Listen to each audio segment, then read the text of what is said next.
Antony. We're having another amazing conversation about one of my favorite tools and systems that I get to use with all of my clients in group coaching and one-on-one, Real Plans, which has been a godsend lifesaver for me as a professional. So I'm excited to kind of like have another call with you virtually since we've never actually hung out in person.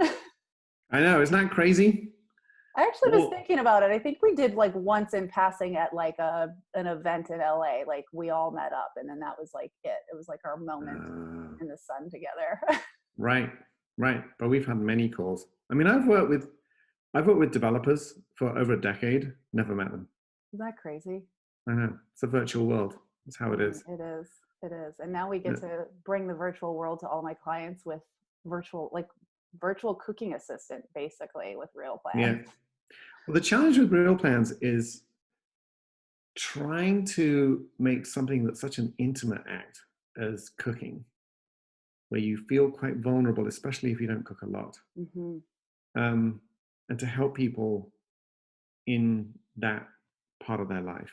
Yeah. And so we try and be as personable as possible.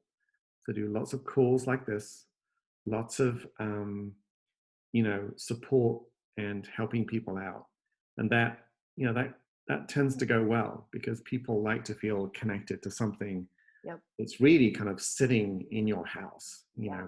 What you feed your loved ones is really a big deal, and Yeah. so when people get into this, they love it.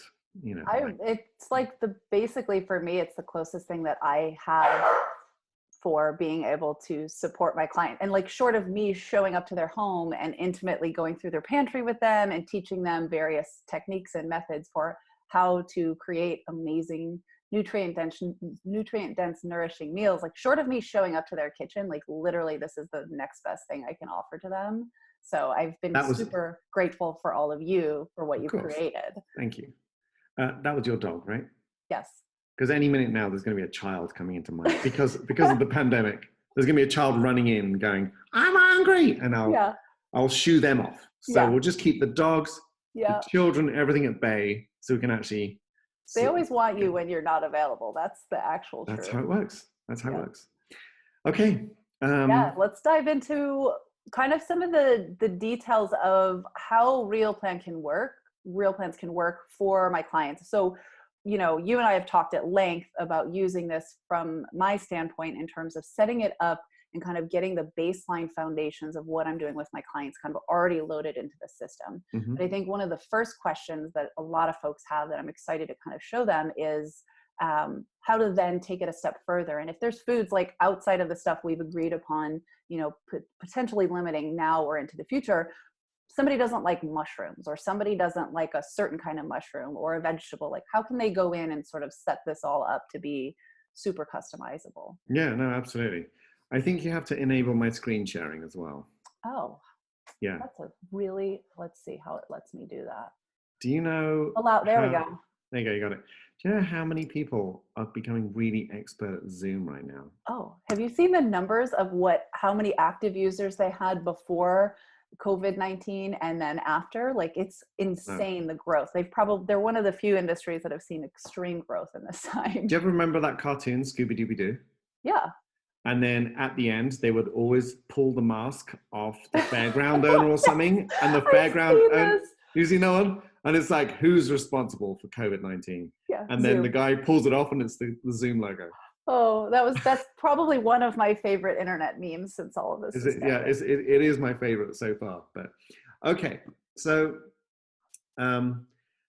this is Real Plans, if you've never seen it before. And I'm going to give you a whistle-stop tour around to show you what's up.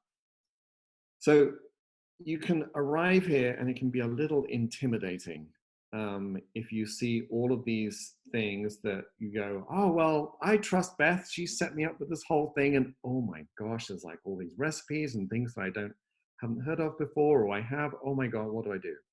So I'm here to basically like calm things down a bit and kind of restore some order in what's going on. First of all, this is just a suggestion. Beth is brilliant at figuring out the type of foods you should eat. And, sitting with you sometimes, talking about scheduling and what have you, but really It's just a suggestion. And the whole point of this is to inspire people into action, into doing something, you know?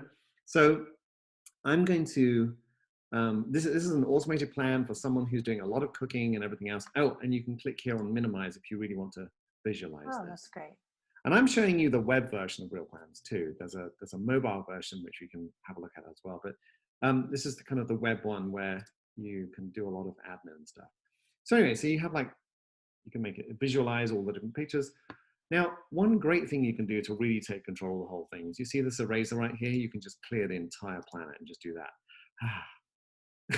And you can, fresh slate. That's right, you can just start from scratch. You just go, right, now then. Now, my diet is the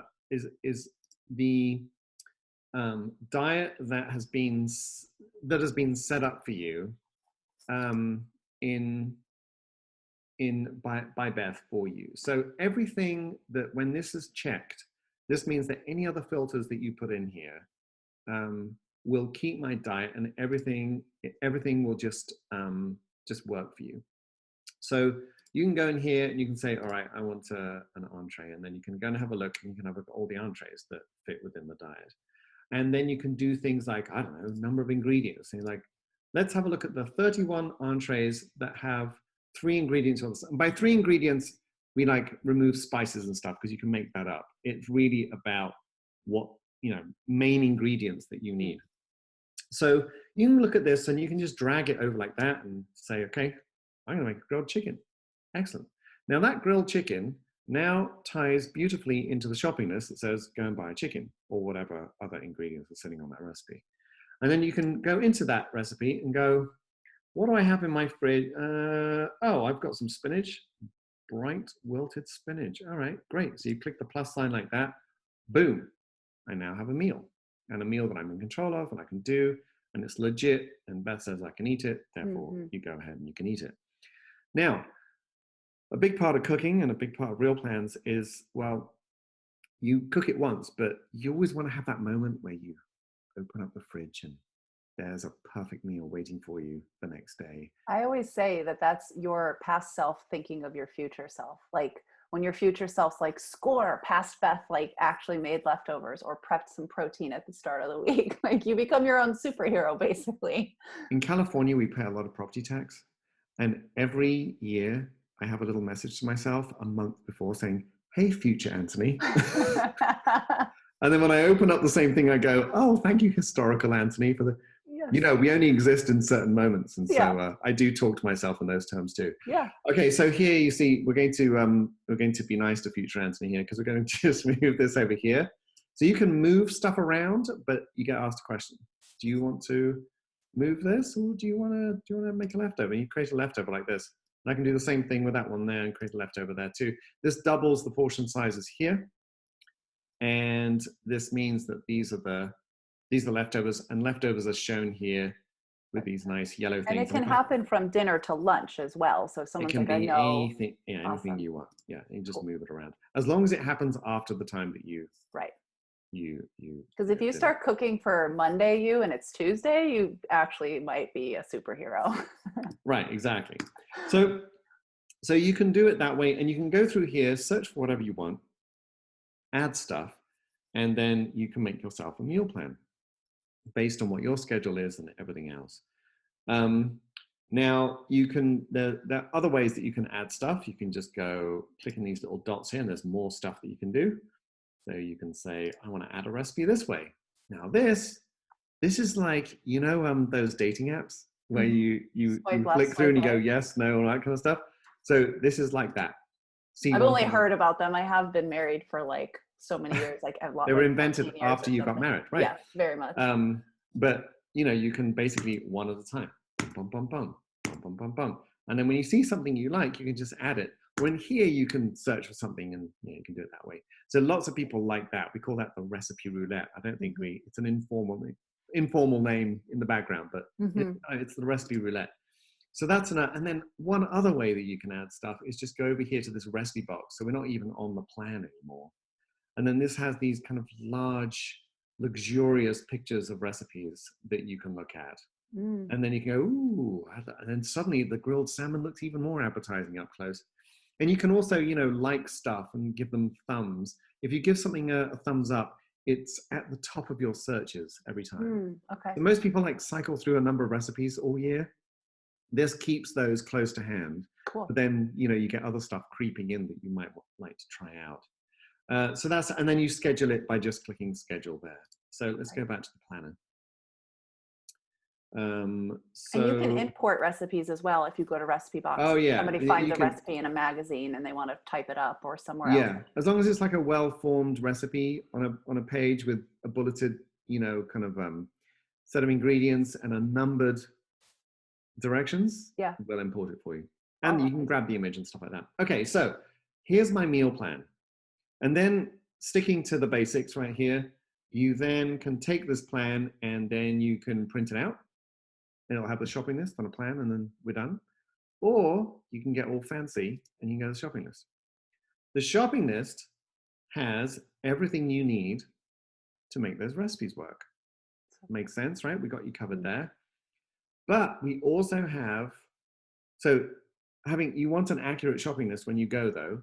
So you either want to remove stuff or add stuff or change it. So if you want to remove it, you can go, oh, spinach. Oh, that's right. I grow spinach in my garden. I have spinach. So you can check it off. Or you might want to add stuff because you only want to go to the shops once. You don't want to forget it. So all of these, you can just go and add an ingredient. And also you can say, I want to make sure that these stock ingredients are in my house every week, every time you go shopping. Yeah, the basics. And so you can buy, you know, like the Amazon subscribe and save? It's kind of like that, but without the subscribe. But it's basically, you just have that on your plan every single week. Yes. And then you just check them off and go, yeah, my nemesis is Heinz tomato ketchup. I try all the sugar-free stuff. I really do. I've tried the paleo one, the everything one. But all I want with my eggs in the morning, I mean, I eat healthy, but I want ketchup. Hey, you know, Heinz tomato ketchup. I have my thing. We all have our things. My husband gets so mad when I buy him the sugar-free ketchup. He's like, this isn't ketchup, it's tomato paste. Right. I'm like, no, it's ketchup. Look, the bottle says so. He's like, no. Right. I honestly, I tried all of them.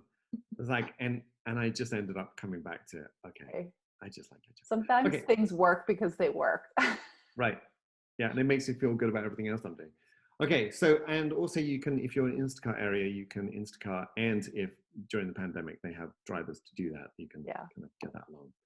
Okay, good. So that's kind of the shopping list, and that's how that works. And there's more features that you can print out just the shopping list. You can email it to people. You can do all kinds of things, and you can change categories to be different shops, and it runs deep. And I know we're going to talk about the app, but the shopping list, if you're doing all of this on your desktop, it will then also update the shopping list. So when and if you're going to the grocery store, you can then transfer over to the mobile and have your shopping list right on your phone and tick it off in the store. Yeah, exactly. And so if I'm doing all of this on my desktop, I can also do, I mean, basically everything apart from something called a pantry thing that I'm about to show you. So I'm going to stop sharing that screen. All right, we're back. And then I'm going to share my mobile screen, which is this one. There we go. So now this is my cell phone. Hopefully my mum doesn't text me right now. But there we go. So you've got, there's your meal plan. And then you go over to the shopping list and there's your shopping list. Amazing. And then it's kind of really fun. You just got the bacon, got the chicken breast, got the leg quarters, blah, blah, blah. And you go around the shop and you just kind of do that. So it works on your phone too. And really what I do is I do a lot of the stuff on kind of my computer because that's when I'm sitting at my desk planning. Yeah. And then I pick up my mobile and then I walk around the kitchen, check, and then I go to the shops and I go and do my thing. Okay, good. So back to real plans here. All right, so that's all well and good. This is how you manipulate a meal plan, how you've got your shopping list, and and there's a little timeline too. Kind of cool. You go a little timeline, and this tells you what to do when. So like defrost meat, I love this part. Whatever. So you got that too. Now then, let's go on to fancy stuff. So one is I'm going to show you how to change your diet and your schedule in case you do want automated meal plans. And then we're going to talk about something that's very relevant right now called my pantry, which finds recipes based on ingredients that you already have in your kitchen. So let's go and have a look at the at this stuff. So you go over here, and then there's your, passwords and things like that. So here's some fancy settings that you can do. Beth will have set you up with some kind of a diet, maybe paleo. Mm-hmm. And what you can do in here, which is really very cool, is you can add further exclusions if there's something you just don't like. Everyone thinks that somehow a diet has to be agnostic to your taste. Mm-hmm. But the reason why we even did Real Plans in the first place is because we had like gluten-free pescatarians. Mm-hmm. Check that out. Or we have, Jewish families that don't eat pork, and they too don't want to eat asparagus. And so, you can go crazy in here. You can remove entire food groups, or you can simply just, take out specific ingredients, which works too. So if somebody has an intolerance or an allergy, they can either add the entire food group or specifically, or if it's like, I like mushrooms, so I don't want to remove mushrooms, but I just don't like portobello mushrooms, they can type in portobello, and then all other mushroom types will remain in their meal plan. And that's why you hire Beth for the health coach side of things and me for the software, because she'll phrase it in a much better way. Okay, so there we go. So you've got your food groups, and you can exclude ingredients and stuff like that. And then also, this is actually pretty cool. A lot of people just use the automated plans and then use that as a starting point from which they can change everything. So here you can go, all right, look, I only want to cook twice a week, but I do want leftovers. I'll just have the leftovers from dinner. Thank you very much. And I'll try a few things out for breakfast. Very good. And then in here, you can go really loopy. You can go, I would like a crock pot dinner every Friday night, or I want tacos every Tuesday, blah, blah, blah. And then you can save that, update plan. So this time what we did is that we went round and we cleared the plan, right? But what we did is there we go, boom. And then off you go. There's a meal for you. And you can see, make some soup, eat it the next day. Have some sausage with a salad, make it the next day. And the algorithm's really good at not repeating like, oh, make a roast chicken every night, or silly things like that. It's really clever. And we have different diets that you can try out. We just quietly launched Mediterranean. We didn't feel like making a big hoo-ha about it in the pandemic, but Mediterranean's amazing diet. It's really good. So there we go. That's how you can be a rock star in terms of diet and stuff like that. I have a question to be clear. Like, do you think this type of customization of the things of like exclusions from your diet or food restrictions or allergies and the kind of like meal sizes, is that best adjusted on desktop, or can it be done easily on the mobile as well? Is there one that you recommend over the other? You can do it on the mobile too. I mean, cool. you just use one digit. You can just use your thumb to do the whole thing. Got it. Cool. The reason we built the mobile is that there was this poor woman who wrote on Facebook on our group that said, I have no time in my day. I'm breastfeeding twins. Oh my gosh. And I only ever have one hand available, and I would love to use a laptop, but I just have my mobile. Please make a mobile version of Real Plans. Wow. That's why we bought a mobile version. I hope she knows how much power she has. Like, that's I'll tell you, anyone who's breastfeeding twins has got a lot of power. That's like, she's like a battery for 2 entire humans. That's pretty powerful right there. Yeah. Anyway, okay, so there we go. I'm going to move on to my pantry. Now, my pantry is something we built actually in the last couple of weeks.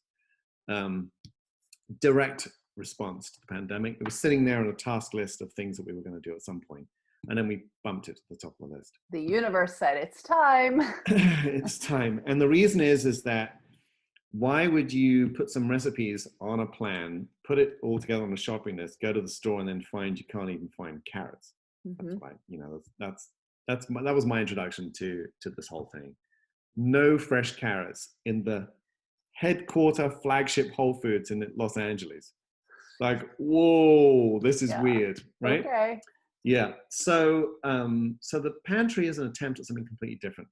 And here, what you can do is you can either, look at this automated plan, or you just disregard the whole lot and do what I was showing you before. You just clear the planner like that and start again.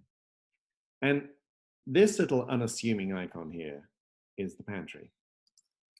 So you go in here and then you start putting in here stuff that you already have in your house or is easily accessible, whatever. And what we're using is we're using something called substitution. So let me explain.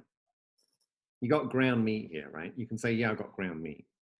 But you may be specific. You might, well, I have ground lamb, or whatever. But what we're saying is that any of these will work in any recipe.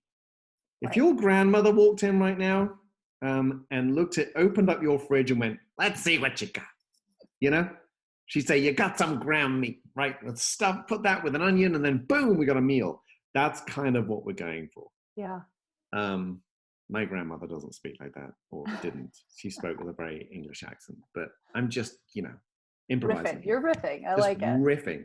So anyway, you put in some stuff that you have, and the ingredients we're showing you here is not the full kind of cornucopia of ingredients available on the entire planet. It's the mandatory ingredients you need to make any of these recipes.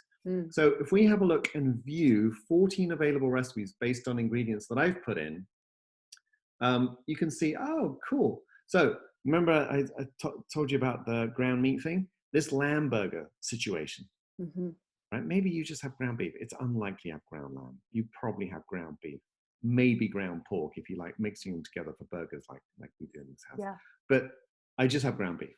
And you're like, why give me lamb burger? It's broken. But if you open it up, you'll see a little message here. It says, yes, I know it says ground lamb. We got you. But you said you have some ground meat. And you should try this, because if you happen to have a little cumin, paprika, and minced onions in the house, this will go really well with whatever ground meat you've got. And that's the point. It's like, rather than saying, I have exactly these recipes, which is what is going on, this helps people think through and go, why don't I try a different treatment of my ground beef, of which I have 12 million packets of, because I hoarded a bunch at the beginning of the pandemic, and it's sitting in my freezer, and now I have to use them all, right? This is a way of doing that. So if you do that and you grab it and then you swing it over to dinner, we then say to you, because we're not handling the inventory, it's nothing to do with the shopping list. Yeah. We then go, have you run out of ground meat once you make these lamb burgers? Right? That's and great. then if you do that and you go, yeah, I am going to run out of that. I'll take out other recipes that use that. Child scuffling in the background.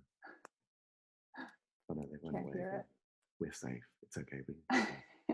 Okay, so then you have the lamb burgers right there, right? So now when you go back to my pantry, then the ground meat has been taken off automatically, right? Now then, this is probably my newest, favoritist function in this whole of Real Plans, is this, again, unassuming little link. Want to know this is amazing. The next most important ingredients to add to your pantry to unlock more recipes? Because I only have 8 right now, apparently, based on my little sampling of things that I said I had. So if you click on there, it says, you really should get some ground meat. This is amazing. Wait, I didn't know that this was part of the new pantry. This is awesome. Yeah. So you guys are going to put me out of a job. Then nobody's going to need my help for recipes anymore. Yeah, right. No, I mean, it's just this so really cool. So let's say avocado ground meat, and you go, you know what? I do have some ground meat after all. So you put the ground meat back in. Yeah. And then you go to the produce, and you go, all right, where are we? Probably under fruit, avocado. There it is. Yeah, we put it under fruit. It is technically a fruit. Avocado's a fruit? Yeah. It's really confusing. Glad I'm not in charge of the content department either. It's a fruit that's mostly fat dominant. So like it also adds a level of complexity that like most fruits have 0 fat. So it has mostly fat and a little fiber, and it seems like a vegetable, but it's none of the above. It's like the ultimate trickster. No, because I always think of fruit as something that I would put with my milk in a bowl. Yeah, I think because it has a pit is what classifies it as a fruit and grows on a tree. All right, cool. We'll just like it. 15 available recipes, thanks to our fruity fruity pantry. Fruity that we've got set avocado. up here. So again, what happens now is it says, oh, you really should, there's a lot of chicken going on here, guys. If you get the chicken sorted out, you're going to have way more recipes if you had chicken. That's so cool. So this is a cool thing to do if you're really trying to figure out, okay, I mean, I had one of my staff had a shopping cart drop-off thing, and they said you're only allowed like 3 substitutions or something like that. And she wanted this because she would have known what would have been the most important thing. Yeah. And would have given us the grandest number of recipes that she could then make, you know. Yeah. So anyway, so this is, the pantry is really cool and of our time, and people are super into it. And every time I show people this, they go, yes. Well, I feel like from, you know, as a recovered food blogger who's spent my life's work teaching people how to be more comfortable in the kitchen and to get inspired and to not complicate shit and also pivot where necessary. Like, I can say that till I'm blue in the face, but when a cool algorithm is like, yo, if you add these 3 things, you get 16 more options. Like, I think pandemic aside, I think it's just a really cool option and opportunity to learn how to get comfortable in the kitchen and to learn what basic ingredients and the versatility of certain ingredients over others. Like, I just think, like, in addition to being a cool tool to make you more comfortable in the kitchen, it's also a really cool tool for learning how to sort of cook and create and be just, you know, more able to throw things off the cuff a little. I think that's the scariest, most intimidating thing about cooking is like, I don't know what to cook. I'm not good at cooking. Well, you don't have to be, you just need this cool tool. Yeah, I think real plans, it's a bit like a spiritual text, you know, like you start off and initially it's because you're in so much pain and you need to like hear some wise words about stuff. Yeah. And then, you know, later in life, as you become a little wiser and hopefully have better coping mechanisms, you return to the same spiritual text, but this time it's to validate some of the behaviors that you now have and want to instill in the young. And I think with this, you know, you start off, it does help you really to just cook, get off your ass and actually do something. But then later on, it becomes a really good shopping list tool. Yeah. So I use it. The bit that I always point out is that kind of have it every week thing. Yeah. I love that. The number of times I get to, okay, what am I doing? And I reinvent my shopping list every single time. Yeah. Just silly. Like, you know what you buy most of the time. And now you've got all these extra things. You check them off in the kitchen and you go to the store with an actual plan. Mm-hmm. And there's something about crossing the threshold of the store and having a plan that just makes you feel like you've just worked out, gone to church, you know, if you're a religious type, gone to an art gallery, you know, that feeling of accomplishment. And that's before you even shop. It's that, you know, let's be honest though, it's that organized accomplishment, not like, let's just throw stuff to the wall and see what sticks and walk out of the store and hope we can make something. Like, you know, walking in, you have, like, for me, with teaching people how to get in the kitchen and get comfortable, like, it's confidence. It's about knowing with confidence that you have the ability, the skills, the tools, and the ingredients. And like, this kind of cuts out the majority of the lack of confidence that most people find in the kitchen. It's like already taking that entire level of insecurity away so that then you get to show up. And like, I always tell folks, and you started all of this by saying, like, this is all just intended to be suggestions. I always say, like, this should be used to be inspiring. So the greatest thing we can all hope for is that 10 weeks into using this, or 5 weeks or whatever, you're like, oh, I'm now getting comfortable with the idea that beef is very versatile, and I can go Italian, and I can go Asian, and I can go Mediterranean, and I can go, and you learn about flavor combinations. And that's just doing the pantry learning. Said so. Yeah. That's right. Yeah. Get some ground meat. And also, if you have different diets in there, let's say you are one of Beth's clients and you are a vegetarian, then that produce seafood tab disappears. And then you're then able to pick what you want. That's kind of the extreme kind of what I'm trying to explain. But if if you're on like a sugar-free thing or what have you, then suddenly maple syrup disappears and all that good stuff. Well, and what's cool is the majority of my clients, we do go through a period of what we call like a reset, where we're temporarily removing foods, and the goal is to be able to reintroduce and see which ones their body works well with and which ones don't. So you mean you get your gut health good, and then we get all that foundational stuff, gut health, blood sugar, all that good stuff running. And then my ultimate goal isn't to take food away from my clients. I want them to have the most varied and diverse diet possible. So as they're Yeah. adding things in like real food sweeteners, maple syrup, honey, if they're introducing and experimenting with which particular grains work for them, I Yeah. love that with real plans, like you're not locked into something. Like you signed up for the paleo plan Right. and now you're Right. like, you can go in and say, yeah, I'm following paleo as a template, but I do amazing with white rice or sheep's milk or dairy of this kind. Like I rock out with this and not these things, and you get that control. And so that I think is cool, is that it grows with you as your needs change. Well, I'm excited that you're excited. That's the Oh, thing. I'm excited. I I love like it. hanging out with people like you who are out there cutting it, helping people get healthy. And when you get excited about something, I'm like, yes. Oh, I love it. I love, like I told you before I even hit record on this, like this just takes a level of stress off of what my clients expect from me. Like selfishly, I don't have to be their personal chef or culinary expert. Like I get to give that to them by way of just what I know, but like there's this extra level and they have it all the time. Like if they're Right. not available via our messaging, they can still on a Saturday at 6 a.m., please don't text me. They can use real plans to figure out dinner. So you're helping me, which means I get to help them, and everybody has better results, a happier time, and let's be honest, more delicious food, which is Awesome. most important. All right. Thank you. Thanks for going through all this. I'm really, really excited for Of everyone course. to get in there and play with it. All right. Bye, everyone. Bye.